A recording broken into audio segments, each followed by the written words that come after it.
Hi, I'm going to do a series of videos on game theory and Greek mythology. They'll all be pretty short. And these are going to relate to signaling and screening. So remember, we've talked about signaling. That's where you have a desirable characteristic and you want to convince someone else that you have it. But you have an incentive to lie. If you're applying for a job and I'm really diligent. If you hire me, I'll definitely stay early. I'll come in early, stay late. But if you were going to do that, you'd probably say it anyway. So you've got to come up with some way of convincing the employer that you're diligent, some way of signaling that. Meanwhile, the employer is trying to find a way of figuring out what's really going on with you. Employer wants to know, will you be diligent? But if she just asks, you have an incentive to lie. So my wife teaches classics at UMass, and she teaches Greek mythology there. And I noticed that some of the myths that she teaches her students have really strong game theory components. So we actually ended up writing 2 papers together on game theory and Greek mythology.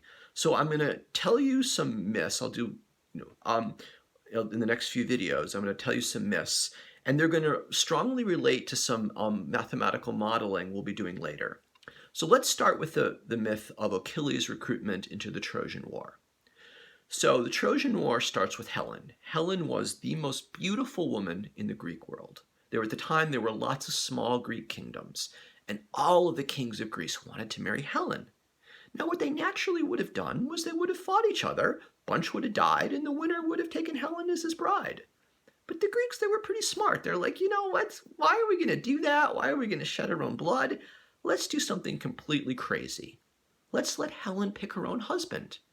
And by the way, we'll all pledge on our honor that whoever she picks, we'll respect that. And in fact, we'll enforce the husband's rights in her. So if, whoever she picks loses her, well, we'll try to get her back.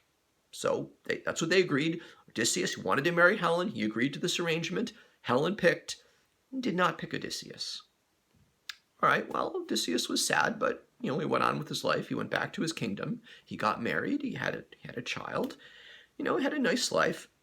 When the Trojans came, met Helen, they were just utterly entranced by her beauty, so they kidnapped her. Well, Helen's Greek husband wanted to get Helen back, and he of course remembered, hey, all the Greek kings had promised me they'll, help me protect my rights and my wife. So he went along to the different kingdoms and said, hey, look, remember your promise? I need your help now. Help me invade Troy. Okay, so they joined. It was an honor society. They felt they had to. And they went to Odysseus' kingdom, and they really, really wanted Odysseus to help. Because Odysseus was considered the smartest Greek. They wanted him as their strategist. He'd be great in deciding what the armies were going to do. But Odysseus did not want to go. An oracle had told Odysseus that if he goes to fight in Troy, he's not going to come back for a long time until almost all of his friends were dead. So he did not want to go, but he had promised. So, what are you going to do? He decided to act crazy. He basically tried to dodge the draft by acting crazy. When the Greek leaders came, he took out his plow and he started plowing his field in a random direction. Like he had no idea what was going on. Most of the Greeks looked at him and said, oh, God, this guy's lost it. He's certainly not going to be any use to us as a strategist. Oh, well, we'll go someplace else to get more recruits. But one Greek, Palamedes, thought, I think Odysseus is faking. But how do you prove it? Odysseus is really smart. You're not going to, cause him to reveal himself in a way that he doesn't want you to. But what Palamedes did was created what's a separating equilibrium. What Palamedes did was he grabbed Odysseus' unborn son, and he put the son in front of the plow. Remember, Odysseus was plowing his field in a random direction. So now Odysseus had a choice. If he kept acting crazy, he'd kill his own son.